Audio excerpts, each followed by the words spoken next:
আসসালামু আলাইকুম। সবাইকে tips and take YouTube channel পক্ষ থেকে শুভেচ্ছা স্বাগতম। আশা করি সবাই ভালো আছেন, সুস্থ আছেন।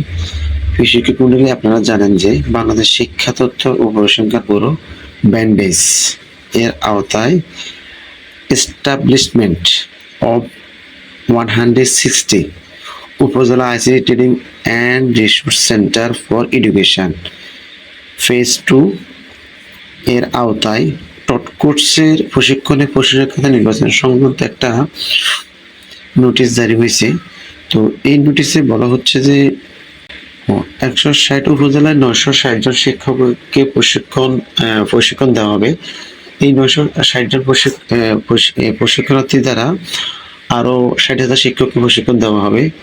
তো এই ক্ষেত্রে কারা কারা এই কোন কোন উপজেলার যে 60 উপজেলা আছে, এই 60 উপজেলা কারা কারা আবেদন করতে পারবেন সেই বিষয় নিয়ে আমরা ডিসকাস করব। তো আপনারা ধৈর্য সহকারে ভিডিওটা দেখবেন। আমি ভিডিও ডিসক্রিপশনে চেষ্টা করবো পিডিএফ লিঙ্কটা দিয়ে দেওয়ার জন্য। আর আপনারা কিভাবে দেখবেন যে কোন কোন উপজেলায় কারা কারা কোন শিক্ষকগণ এই প্রশিক্ষণের জন্য আবেদন করতে পারবেন। তো এটা হচ্ছে একটা নোটিশ। তো 25শে জুন থেকে এটা শুরু হবে আর শেষ হবে 30শে জুন। তো আজকে হচ্ছে 28 তারিখ, আর 2 দিন আছে। তো আবেদন করতে কি কি লাগবে বা আবেদন কিভাবে করবেন সেই প্রসেসটা আমি কিন্তু পরবর্তী ভিডিওতে ডিসকাস করার চেষ্টা করবো, ঠিক আছে? তো আমি আজকে এখন শুধু আমি কারা কারা আবেদন করতে পারবেন তাদের বা কোন কোন উপজেলার শিক্ষকগণ আবেদন করতে পারবেন, শিক্ষকগণ আবেদন করতে পারবেন সেই বিষয় নিয়ে ডিসকাস করবো। তো সেটার জন্য এট ফার্স্ট আমরা চলে যাব গুগল ক্রোমে আসার পর আমরা এখানে ব্যাংবেস লিখে সার্চ করবো। ব্যাংবেস.gov.bd লিখে যখন সার্চ করবো, আপনি স্ক্রিনে দেখতেছেন যে এটা লিখে সার্চ করবো তখন আমার যে ওয়েবসাইটটা আসবে, এই ওয়েবসাইটের আমি এখানে ক্লিক করলাম। নোটিশটা আপনারা এখানেও দেখতে পাবেন যে এই জায়গায়, ঠিক এই জায়গায় যে এখানে নোটিশের এখানে প্রশিক্ষণার্থী। তো আপনারা এখানে এই যে থ্রি লাইনে ক্লিক করবেন। থ্রি লাইনে ক্লিক করার পর আপনারা দেখবেন টট ট্রেনিং রেজিস্ট্রেশন। এই যে এই টট ট্রেনিং রেজিস্ট্রেশন এইখানে ক্লিক করবেন।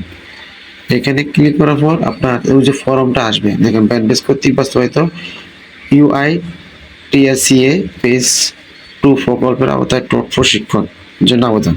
তো এখানে আবেদন করার ক্ষেত্রে আপনাকে এই যে আমি আবেদন করার ক্ষেত্রে কি কি লাগবে সেটা পরবর্তী ভিডিও ডিসকাস করব।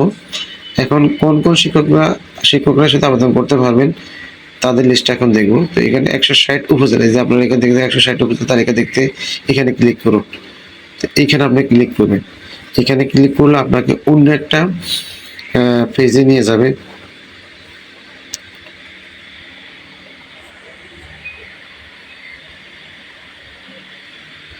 ওকে, এই যে দেখতে পারতেছেন এই যে এই 160 উপজেলা, এখানে হচ্ছে এই যে জেলা আর উপজেলাগুলা। তো এখানে আপনারা আমি স্ক্রল করতেছি, আপনারা একটু জুম করতেছি। ওকে, আপনারা সুন্দর মতন এই ধীরে ধীরে দেখে নেন। এখানে ক্লাস পটুয়াখালী, বরগুনা, বরিশাল, ঝালকাঠি, পিরোজপুর, বাগেরহাট, খুলনা, সাতক্ষীরা, যশোর, নড়াইল, ঝিনাইদহ, মাগুরা, কুষ্টিয়া, মেহেরপুর, চুয়াডাঙ্গা, পাবনা, সিরাজগঞ্জ, তারপর যে টাঙ্গাইল, বগুড়া, জয়পুরহাট, নওগাঁ, রাজশাহী, নাটোর, সাফাইগঞ্জ, গাইবান্ধা, এই যে এই আওতায় প্রত্যেকটা জেলার আন্ডারে 160টা উপজেলা দেওয়া আছে। তো আমি যেহেতু নোয়াখালী, সেক্ষেত্রে আমি নোয়াখালীটা আপনাদেরকে দেখাচ্ছি। আমি স্ক্রল করে করে উপর দিয়ে যাচ্ছি। আমি চেষ্টা করবো এটার পিডিএফটা আপনাদের ভিডিও ডিসক্রিপশনে বা ইয়েতে দেওয়ার জন্য, আপনারা এখান থেকে দেখে নেবেন। এই যে নোয়াখালী, এটা হচ্ছে নোয়াখালীতে যারা আবেদন করতে পারেন তারা হচ্ছে রামগঞ্জ সদর, হাতিয়া, সেনবাগ, ঠিক আছে। আর এর আশেপাশে আছে লক্ষ্মীপুর, রামগতি, রামগঞ্জ। এটা হচ্ছে টোটাল লিস্ট, ঠিক আছে। তো আপনারা লিস্ট দেখেন। আর আবেদন প্রক্রিয়াটা আমি পরবর্তী ভিডিও ডিসকাস করবো। তো ভালো থাকুন, সুস্থ থাকুন, আল্লাহ হাফেজ।